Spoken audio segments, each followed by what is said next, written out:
পূর্ণিমার রাতে ছাদে বসে চাঁদ দেখছিলাম। ছেলে এসে পাশে বসল।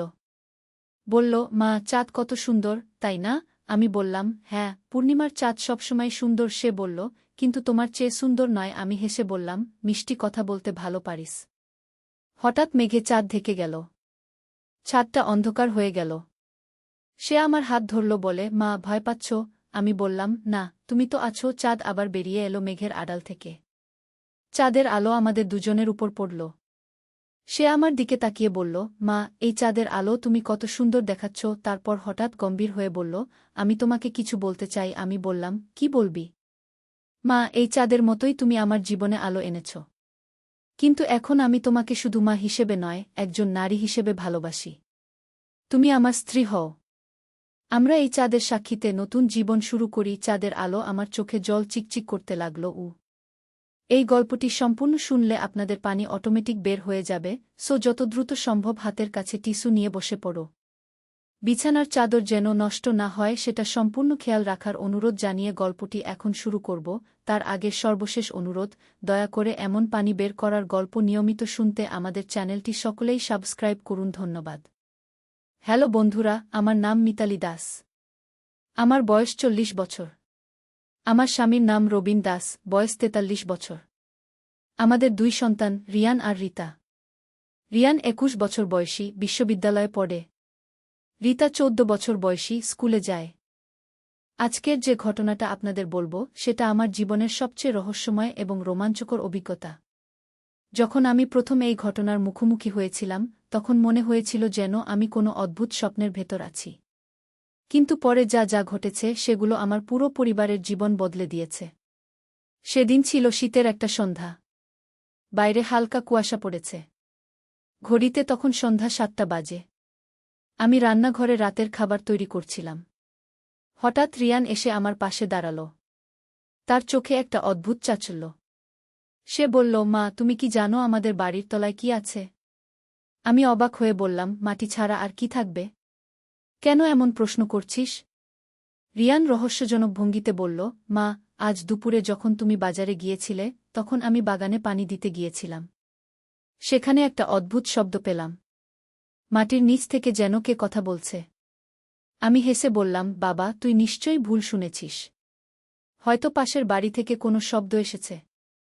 কিন্তু রিয়ানের চোখের সেই চাঞ্চল্য দেখে বুঝলাম যে সে সত্যিই কিছু একটা শুনেছে। সে বলল, না মা, আমি একদম পরিষ্কার শুনেছি। কেউ যেন বলছিল, সাহায্য করো, আমাদের এখানে থেকে বের করো। এ কথা শুনে আমার গা শিউরে উঠল। কিন্তু মনে মনে ভাবলাম, হয়তো ছেলের কল্পনা। তাই বললাম, ঠিক আছে, কাল সকালে একবার দেখব। পরদিন সকালে ঘুম থেকে উঠে দেখি রিয়ান এবং রিতা দুজনেই বাগানে দাঁড়িয়ে মাটির দিকে তাকিয়ে আছে। আমি কৌতূহলী হয়ে তাদের কাছে গেলাম। রিতা বলল, মা, দিদি ভাইয়ের কথা ঠিক। আমিও শুনতে পাচ্ছি। কেউ যেন নিচে থেকে কথা বলছে। আমি কান খাড়া করে শুনলাম। প্রথমে কিছুই পেলাম না। কিন্তু কয়েক মিনিট পর সত্যিই একটা ক্ষীণ আওয়াজ কানে এলো। যেন কেউ অনেক দূর থেকে ডাকছে। হঠাৎ আমার মনে পড়ল, এই বাড়িটা কিনার সময় আমার শ্বশুর একটা কথা বলেছিলেন। তিনি বলেছিলেন, এই এলাকায় নাকি অনেক পুরনো সময়ে একটা গুপ্ত রাজপথ ছিল। রাজারা গোপনে এক জায়গা থেকে অন্য জায়গায় যাওয়ার জন্য ভূগর্ভস্থ সুড়ঙ্গ ব্যবহার করতেন। আমি বাচ্চাদের বললাম, তোমরা দুজন এখানে দাঁড়াও। আমি তোমাদের বাবাকে ডেকে আনি। রবিনকে সব কিছু খুলে বলার পর সে প্রথমে বিশ্বাস করল না। কিন্তু যখন সে নিজেও সেই আওয়াজ শুনল, তখন তার মুখ গম্ভীর হয়ে গেল। রবিন বলল, মিতালি, এটা নিয়ে আমাদের খোঁজখবর নিতে হবে। হয়তো সত্যিই নিচে কোনো পুরনো কাঠামো আছে। সেদিন বিকেলে রবিন কয়েকটা বই নিয়ে এলো। সেগুলো ছিল স্থানীয় ইতিহাস নিয়ে লেখা। আমরা সবাই মিলে সেই বইগুলো পড়তে শুরু করলাম। একটা বইতে পেলাম যে আমাদের এলাকায় 300 বছর আগে রাজা কৃষ্ণচন্দ্রের একটা গোপন ভাণ্ডার ছিল। সেখানে তিনি যুদ্ধের সময় তার মূল্যবান জিনিসপত্র লুকিয়ে রাখতেন। রিয়ান উত্তেজিত হয়ে বলল, মা, তাহলে কি আমাদের বাড়ির নিচে সত্যিই কোনো গুপ্তধন আছে? আমি বললাম, এসব শুধু গল্প হতে পারে। কিন্তু যেহেতু আমরা সত্যিই কোনো আওয়াজ শুনতে পাচ্ছি, তাই একবার খুঁজে দেখতে ক্ষতি নেই। পরদিন রবিন একটা ছোট্ট খোঁড়ার যন্ত্র নিয়ে এলো। আমরা যেখানে আওয়াজটা সবচেয়ে বেশি শুনতে পাচ্ছিলাম সেখানে খোঁড়া শুরু করলাম। মাত্র 3 ফুট খুঁড়তেই একটা পাথরের স্ল্যাবে ঠেকলাম। সেই স্ল্যাবে কিছু পুরনো অক্ষর খোদাই করা ছিল। আমরা সেগুলো পরিষ্কার করে দেখলাম। সেটা ছিল পুরনো বাংলা লিপি। রবিন কোনমতে পড়ল, এখানে প্রবেশ নিষেধ। শুধুমাত্র রাজকীয় অনুমতিতেই প্রবেশযোগ্য। আমরা সবাই একে অপরের দিকে তাকালাম। রীতা বলল, মা, এটা কি সত্যিই কোনো রাজার গুপ্তপথ? আমি বললাম, মনে হচ্ছে তাই। কিন্তু আমাদের সাবধানে এগোতে হবে। স্ল্যাবটা সরানোর চেষ্টা করতেই সেটা খুলে গেল। নিচে দেখা গেল একটা সুডঙ্গের মুখ। সেখান থেকে ঠান্ডা হাওয়া বের হচ্ছিল। রিয়ান একটা টর্চ নিয়ে সুডঙ্গের ভেতরে আলো ফেলল। দেখা গেল সুডঙ্গটা অনেক গভীর এবং লম্বা। দেওয়ালগুলো ইট দিয়ে তৈরি। রবিন বলল, আমরা সবাই একসাথে নিচে নামব। কিন্তু খুব সাবধানে। সুডঙ্গে নামতেই একটা অদ্ভুত গন্ধ পেলাম। পুরনো ধূসর একটা গন্ধ। যেন শত শত বছর ধরে কেউ এখানে আসেনি। প্রায় 25-30 ফুট হাঁটার পর আমরা একটা বড় কক্ষে পৌঁছালাম। সেখানে কিছু পুরনো কাঠের বাক্স রাখা ছিল। তার সাথে দেওয়ালে কিছু চিত্রকর্ম। কিন্তু সবচেয়ে অদ্ভুত ব্যাপার ছিল, সেই কক্ষে একটা আধুনিক ব্যাটারিচালিত লণ্ঠন জ্বলছিল। আর তার পাশে একটা নোটবুক পড়েছিল। আমি ভয়ে রবিনের হাত ধরলাম। বললাম, এখানে কেউ আছে মনে হচ্ছে। হঠাৎ আমরা শুনলাম পায়ের শব্দ। কেউ আমাদের দিকে এগিয়ে আসছে। আমরা সবাই একসাথে দাঁড়িয়ে গেলাম। অন্ধকার থেকে বের হয়ে এলো একজন বয়স্ক মানুষ। তার চুল দাড়ি সব সাদা। কিন্তু তার চোখে একটা অদ্ভুত ঔজ্জ্বল্য। তিনি আমাদের দেখে হেসে বললেন, আহ, অবশেষে কেউ এখানে এলো। আমি অপেক্ষা করছিলাম। আমি ভয়ে কাঁপতে কাঁপতে বললাম, আপনি কে? এখানে কি করছেন? বৃদ্ধ লোকটি বললেন, আমার নাম প্রফেসর সুরেন্দ্রনাথ ঘোষ। আমি একজন প্রত্নতত্ত্ববিদ। 25 বছর ধরে এই সুডঙ্গ নিয়ে গবেষণা করছি। রিয়ান জিজ্ঞেস করল, আপনি এখানে থাকেন? প্রফেসর ঘোষ বললেন, হ্যাঁ বাবা। আমি এখানে একটা অস্থায়ী গবেষণাগার তৈরি করেছি। কারণ এই জায়গাটা অত্যন্ত গুরুত্বপূর্ণ। তিনি আমাদের সেই বাক্সগুলোর কাছে নিয়ে গেলেন। একটা বাক্স খুলে দেখালেন ভেতরে অনেক পুরনো স্বর্ণের মুদ্রা, গহনা এবং মূল্যবান পাথর। এগুলো রাজা কৃষ্ণচন্দ্রের ব্যক্তিগত সম্পদ। তিনি এখানে লুকিয়ে রেখেছিলেন যুদ্ধের সময়। কিন্তু যুদ্ধে তার মৃত্যু হয়ে যাওয়ায় এগুলো আর খুঁজে পাওয়া যায়নি। রীতা চোখ বড় করে জিজ্ঞেস করল, এগুলোর দাম কত? প্রফেসর ঘোষ বললেন, অর্থের হিসেবে হয়তো কয়েক কোটি টাকা। কিন্তু ঐতিহাসিক দিক থেকে এর মূল্য অসীম। রবিন বলল, কিন্তু আমাদের সাথে আপনার পরিচয় হলো কিভাবে? আমরা তো জানতামই না যে এখানে এসব আছে। প্রফেসর ঘোষ একটু হেসে বললেন, আসলে আমি আপনাদের ডেকেছি। গত কয়েক মাস ধরে আমি ভূগর্ভ থেকে শব্দ করছিলাম। কারণ আমার একা এই কাজ শেষ করা সম্ভব নয়। আমার সাহায্য দরকার। আমি বললাম, কি ধরনের সাহায্য? তিনি একটা পুরনো মানচিত্র বের করে দেখালেন। সেখানে আমাদের বাড়ি থেকে শুরু করে শহরের বিভিন্ন জায়গায় সুডঙ্গের পথ দেখানো আছে। এই সুডঙ্গটা শুধু এখানেই শেষ নয়। এটা শহরের 3টে গুরুত্বপূর্ণ জায়গার সাথে যুক্ত। রাজবাড়ি, পুরনো মন্দির এবং নদীর ঘাট। আমার মনে হয় আরও অনেক গুপ্তধন এই পথগুলোতে লুকানো আছে। রিয়ান উত্তেজনায় বলল, তাহলে আমরা সব খুঁজে বের করব। প্রফেসর ঘোষ বললেন, কিন্তু সেটা অনেক বিপজ্জনক কাজ। এই সুডঙ্গগুলো অনেক পুরনো। কোথাও ধসে পড়ার ভয় আছে। আবার কোথাও হয়তো বিষাক্ত গ্যাস থাকতে পারে। আমি চিন্তিত হয়ে বললাম, তাহলে এটা কি ঠিক হবে?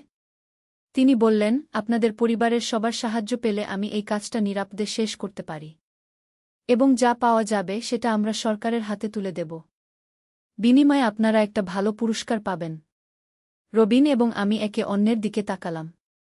এটা একটা দুর্দান্ত সুযোগ, কিন্তু একই সাথে বিপজ্জনক। আমি বললাম, আমাদের একটু সময় দিন। আমরা ভেবে জানাব। পরদিন সকালে আমরা পরিবারের সবাই মিলে আলোচনা করলাম।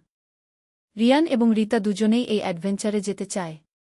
রিয়ান বলল, মা, এটা আমাদের জীবনের সবচেয়ে বড় সুযোগ। আমরা ইতিহাসের অংশ হতে পারি। রীতাও বলল, হ্যাঁ মা, এবং এটা অনেক মজার হবে। রবিন বলল, মিতালি, প্রফেসর ঘোষকে দেখে মনে হয় ভালো মানুষ। আর তিনি যদি 25 বছর ধরে এই কাজ করে থাকেন, তাহলে তিনি অভিজ্ঞ। আমিও সিদ্ধান্ত নিলাম যে আমরা এই অ্যাডভেঞ্চারে যাব। পরদিন আমরা প্রয়োজনীয় সব জিনিসপত্র নিয়ে সুডঙ্গে নামলাম। প্রফেসর ঘোষ আমাদের সবাইকে বিশেষ মাস্ক এবং টর্চ দিলেন। তিনি বললেন, আমরা প্রথমে রাজবাড়ির দিকের পথ অনুসরণ করব। সেটা সবচেয়ে নিরাপদ। রাজবাড়ির দিকের পথটা প্রায় 1 কিলোমিটার লম্বা। পথটা অনেক জায়গায় সরু, আবার কোথাও চওড়া। মাঝে মাঝে বাঁক। হাঁটতে হাঁটতে আমরা দেখলাম দেওয়ালে অনেক পুরনো চিত্রকর্ম। সেগুলোতে রাজারানীর ছবি, যুদ্ধের দৃশ্য এবং বিভিন্ন ধর্মীয় প্রতীক আঁকা। রীতা একটা চিত্রের দিকে আঙুল দিয়ে দেখিয়ে বলল, দেখো, এই রানীর গহনাগুলো দেখতে কেমন সুন্দর। প্রফেসর ঘোষ বললেন, এটা রানী ভবানীর ছবি। তিনি ছিলেন রাজা কৃষ্ণচন্দ্রের স্ত্রী। তার গহনার একটা বিশেষ সংগ্রহ এই সুডঙ্গেই লুকানো আছে। প্রায় 2 ঘণ্টা হাঁটার পর আমরা একটা বিশাল কক্ষে পৌঁছালাম। সেখানে অনেক বড় বড় বাক্স সাজানো ছিল। আর মাঝখানে একটা সিংহাসন। প্রফেসর ঘোষ বললেন, এটা রাজার গোপন দরবার ঘর। যুদ্ধের সময় তিনি এখান থেকেই পরিকল্পনা করতেন। আমরা একে একে বাক্সগুলো খুলতে লাগলাম। প্রতিটা বাক্সেই অবিশ্বাস্য সব জিনিস। স্বর্ণের অলংকার, রৌপ্যের বাসনপত্র, দামি পাথরে তৈরি বিভিন্ন শিল্পকর্ম। রিয়ান একটা বাক্স থেকে একটা সোনার মুকুট বের করল। সেটা মাথায় দিয়ে বলল, দেখো, আমি রাজা হয়ে গেছি। আমরা সবাই হেসে উঠলাম। কিন্তু হঠাৎ একটা অদ্ভুত শব্দ শুনলাম। যেন পাথর পড়ার শব্দ। প্রফেসর ঘোষ চিন্তিত হয়ে বললেন, মনে হয় সুডঙ্গের কোনো অংশ ক্ষতিগ্রস্ত হয়েছে। আমাদের দ্রুত এখান থেকে বের হতে হবে। কিন্তু যখন আমরা ফিরে যাওয়ার চেষ্টা করলাম, দেখলাম পথটা বন্ধ হয়ে গেছে। মাঝের একটা অংশ ধসে পড়েছে। আমি ভয়ে রবিনের হাত শক্ত করে ধরলাম। বললাম, এখন আমরা কি করব? প্রফেসর ঘোষ শান্ত থেকে বললেন, ঘাবড়ানোর কিছু নেই। আমি জানতাম এমনটা হতে পারে। এই কারণেই আমি বিকল্প পথের সন্ধান করে রেখেছি। তিনি সেই মানচিত্রটা বের করলেন। তাতে দেখালেন যে এই কক্ষ থেকে আরেকটা সুডঙ্গ মন্দিরের দিকে চলে গেছে। আর সেই পথ দিয়ে আমরা বাইরে বের হতে পারব। রীতা কাঁদো কাঁদো গলায় বলল, আমার ভয় লাগছে মা। আমি তাকে বুকে নিয়ে বললাম, ভয় পেজো না মা। আমরা সবাই একসাথে আছি। কিছুই হবে না। প্রফেসর ঘোষ আমাদের উৎসাহ দিয়ে বললেন, চলো, আমরা মন্দিরের দিকের পথ দিয়ে যাব। সেই পথেও অনেক আকর্ষণীয় জিনিস দেখতে পাব। আমরা নতুন পথে চলতে শুরু করলাম। এই পথটা আগের থেকে আরও সরু এবং আঁকাবাঁকা। কিন্তু দেওয়ালের চিত্রকর্মগুলো আরও সুন্দর। হাঁটতে হাঁটতে রিয়ান বলল, প্রফেসর কাকু, আপনি এতদিন একা একা এই কাজ করছিলেন? আপনার পরিবার কিছু বলতো না? প্রফেসর ঘোষ একটু দুঃখের সাথে বললেন, আমার কোনো পরিবার নেই বাবা। আমার স্ত্রী অনেক আগেই মারা গেছেন। সন্তানও নেই। তাই আমার সারাটা জীবন এই গবেষণার কাজেই কেটে গেছে। আমার মন খারাপ হয়ে গেল। বললাম, তাহলে তো আপনি খুব একা।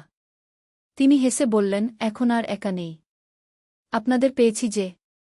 প্রায় 1 ঘণ্টা হাঁটার পর আমরা আরেকটা বড় কক্ষে পৌঁছালাম। সেখানেও অনেক বাক্স। কিন্তু এগুলো আগের চেয়ে ছোট এবং অন্যরকম। প্রফেসর ঘোষ বললেন, এগুলো ধর্মীয় জিনিসপত্র। মূর্তি, পূজার সামগ্রী এবং পুরনো পাণ্ডুলিপি। একটা বাক্স খুলে দেখলাম ভেতরে অনেক পুরনো বই। সেগুলো তালপাতায় লেখা। কিছু সংস্কৃতে, কিছু পুরনো বাংলায়। রবিন একটা বই হাতে নিয়ে বলল, এগুলো পড়তে পারলে কত কিছু জানা যেত। প্রফেসর ঘোষ বললেন, আমি এগুলোর অনেকটাই অনুবাদ করেছি। এর মধ্যে রাজার ব্যক্তিগত ডায়েরিও আছে। তাতে তিনি তার গোপন সম্পদের কথা লিখেছেন। রিয়ান কৌতূহলী হয়ে জিজ্ঞেস করল, কি লিখেছেন? তিনি লিখেছেন যে তার সবচেয়ে দামি সম্পদ নদীর ঘাটের কাছে লুকিয়ে রেখেছেন। সেটা একটা বিশাল হীরা, যার নাম কৃষ্ণমণিগু। আমরা সবাই অবাক হয়ে শুনলাম। রীতা চোখ বড় করে বলল, সত্যি? কত বড় হবে সেই হীরা? প্রফেসর ঘোষ বললেন, রাজার লেখা অনুযায়ী সেটা একটা নারকেলের সমান বড়। এবং সূর্যের আলোতে সেটা রংধনুর মতো রং ছড়ায়। রবিন বলল, সেটা কি আমরা খুঁজতে পারি? অবশ্যই। কিন্তু তার জন্য আমাদের নদীর ঘাট পর্যন্ত যেতে হবে। এই সুডঙ্গ দিয়েই। আমরা আবার চলতে শুরু করলাম। এবারের পথটা আরও লম্বা। মাঝে মাঝে আমাদের সিঁড়ি দিয়ে নিচে নামতে হলো। একসময় আমরা পৌঁছালাম একটা অদ্ভুত জায়গা। সেখানে মাটির নিচে একটা ছোট্ট নদী বইছে। আর সেই নদীর পাশে একটা নৌকা বাঁধা। প্রফেসর ঘোষ বললেন, এই নদীটা মূল নদীর সাথে যুক্ত। আমরা এই নৌকায় করে যাব। নৌকায় উঠতে গিয়ে রীতার পা পিছলে গেল। সে প্রায় পানিতে পড়ে যাচ্ছিল। রিয়ান দ্রুত তাকে ধরে ফেলল। রিয়ান বলল, সাবধানে দিদি। পানিটা অনেক ঠান্ডা মনে হচ্ছে। আমি রিতাকে শক্ত করে ধরে বসলাম। বললাম, এবার খুব সাবধানে থাকবি। নৌকাটা ছিল কাঠের তৈরি, কিন্তু অনেক মজবুত। প্রফেসর ঘোষ দক্ষতার সাথে নৌকা চালাতে লাগলেন। নদীর দুপাশে অদ্ভুত সব দৃশ্য। দেওয়ালে ছোট ছোট ছিদ্র দিয়ে আলো আসছে। সেই আলোতে পানির উপর সুন্দর প্রতিবিম্ব পড়ছে। রিতা মুগ্ধ হয়ে বলল, এটা দেখতে স্বর্গের মতো। রিয়ানও বলল, সত্যি। মনে হচ্ছে আমরা রূপকথার কোনো জগতে এসেছি। প্রায় আধা ঘণ্টা নৌকা চালানোর পর আমরা একটা ঘাটে পৌঁছালাম। সেখানে পাথরের সিঁড়ি দিয়ে উপরে ওঠার ব্যবস্থা। প্রফেসর ঘোষ বললেন, এখানেই কৃষ্ণমণি হীরাটা লুকানো আছে। রাজার ডায়েরি অনুযায়ী। সিঁড়ি দিয়ে উঠে আমরা দেখলাম একটা বিশাল গোলাকার কক্ষ। তার মাঝখানে একটা পাথরের বেদি। আর সেই বেদির চারপাশে অনেক ছোট ছোট প্রদীপ। কিন্তু সবচেয়ে অবাক করা ব্যাপার হল, সেই প্রদীপগুলো জ্বলছিল যেন কেউ সদ্য জ্বালিয়েছে। আমি ভয়ে বললাম, এখানে আর কেউ আছে নাকি? প্রফেসর ঘোষ একটু চিন্তিত হয়ে চারদিকে তাকালেন। বললেন, মনে হচ্ছে আমরা একা নই। হঠাৎ আমরা শুনলাম কারো হাততালির শব্দ। অন্ধকারের মধ্য থেকে বের হয়ে এলো দুজন মানুষ। একজন মধ্যবয়সী পুরুষ, আরেকজন তরুণী। মধ্যবয়সী লোকটি বলল, স্বাগতম প্রফেসর ঘোষ। আমি জানতাম আপনি একদিন এখানে আসবেন। প্রফেসর ঘোষ অবাক হয়ে বললেন, আপনি কে? কিভাবে আমাকে চেনেন? লোকটি হেসে বলল, আমার নাম অমিতাভ সেন। আমি একজন ইতিহাসবিদ। আর ইনি আমার মেয়ে অনন্যা। আমরা আপনার গবেষণার কথা জানি। রবিন সন্দেহের সাথে বলল, আপনারা এখানে কি করছেন?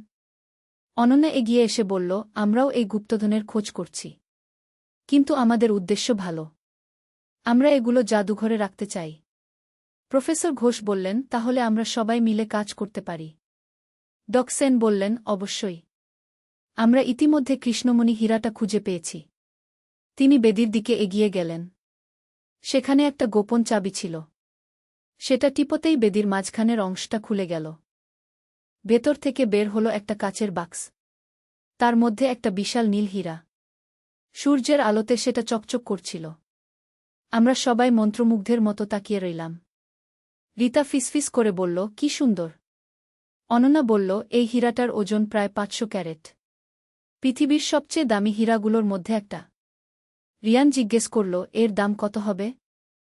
সেন বললেন, অন্তত 50 কোটি টাকার বেশি। কিন্তু ঐতিহাসিক মূল্য তার চেয়েও বেশি। প্রফেসর ঘোষ বললেন, এখন আমাদের এগুলো নিরাপদে বাইরে নিয়ে যেতে হবে। কিন্তু ঠিক তখনই একটা অদ্ভুত শব্দ হল। মনে হল যেন কিছু একটা ভেঙে পড়ছে। অনন্যা চিৎকার করে বলল, সবাই সাবধান। ছাদ ধসে পড়ছে। আমরা সবাই দৌড়ে একপাশে সরে গেলাম। ছাদ থেকে বড় পাথরের টুকরো পড়তে লাগল। রবিন চিৎকার করে বলল, এখানে থেকে দ্রুত বের হতে হবে। কিন্তু যে পথ দিয়ে আমরা এসেছিলাম সেটাও বন্ধ হয়ে গেছে। চারদিকে পাথরের স্তূপ। সেন বললেন, এখানে আরেকটা গোপন পথ আছে। সেটা সরাসরি নদীর উপারে চলে গেছে। তিনি দেওয়ালের একটা নির্দিষ্ট জায়গা চাপ দিলেন। একটা গোপন দরজা খুলে গেল। আমরা সবাই সেই পথ দিয়ে দৌড়তে শুরু করলাম। পেছনে পাথর পড়ার শব্দ চলতেই থাকল। এই পথটা একদম সরু। আমাদের এক এক করে যেতে হল। প্রফেসর ঘোষ সামনে, তারপর আমি, তারপর রিতা, রিয়ান, রবিন, অনন্যা আর সবশেষে সেন। প্রায় 10 মিনিট দৌড়ানোর পর আমরা একটা সিঁড়ি দেখতে পেলাম। সেটা উপরের দিকে চলে গেছে। প্রফেসর ঘোষ বললেন, এই সিঁড়ি দিয়ে উঠলেই আমরা নদীর ঘাটে পৌঁছে যাব। আমরা সবাই সিঁড়ি দিয়ে উঠতে শুরু করলাম। অনেক উঁচু সিঁড়ি। মনে হচ্ছিল যেন অনন্তকাল ধরে উঠে চলেছি। অবশেষে আমরা একটা লোহার দরজার কাছে পৌঁছালাম। সেন সেটা খুলে দিলেন। বাইরে বের হয়ে দেখি আমরা সত্যিই নদীর ঘাটে এসেছি। সূর্য তখন অস্ত যাচ্ছে। আকাশ লাল হয়ে আছে। রিতা খুশিতে চিৎকার করে বলল, আমরা বেঁচে গেছি। রিয়ানও বলল, এটা ছিল আমাদের জীবনের সবচেয়ে বড় অ্যাডভেঞ্চার। আমি স্বস্তির নিঃশ্বাস ফেললাম। বললাম, আল্লাহর রহমতে আমরা সবাই নিরাপদে বেরিয়ে এসেছি। প্রফেসর ঘোষ বললেন, এখন আমাদের এই আবিষ্কার সরকারের কাছে জানাতে হবে। এবং আপনাদের পরিবারের জন্য একটা ভালো পুরস্কারের ব্যবস্থা করতে হবে। পরদিন আমাদের বাড়িতে সরকারি কর্মকর্তারা এলেন। তারা আমাদের আবিষ্কারের কথা শুনে অভিভূত হলেন। তারা বললেন যে এই আবিষ্কার বাংলার ইতিহাসে একটা নতুন অধ্যায় যোগ করবে। আর আমাদের পরিবার এই কাজে বিশেষ অবদানের জন্য একটা বড় পুরস্কার পাবে। কয়েক সপ্তাহ পর আমরা জানতে পারলাম যে আমাদের পাওয়া গুপ্তধনের মোট মূল্য প্রায় ১০০ কোটি টাকা। সরকার তার একটা অংশ আমাদের পরিবারকে দিয়েছে। কিন্তু সবচেয়ে বড় পুরস্কার ছিল আমাদের অভিজ্ঞতা।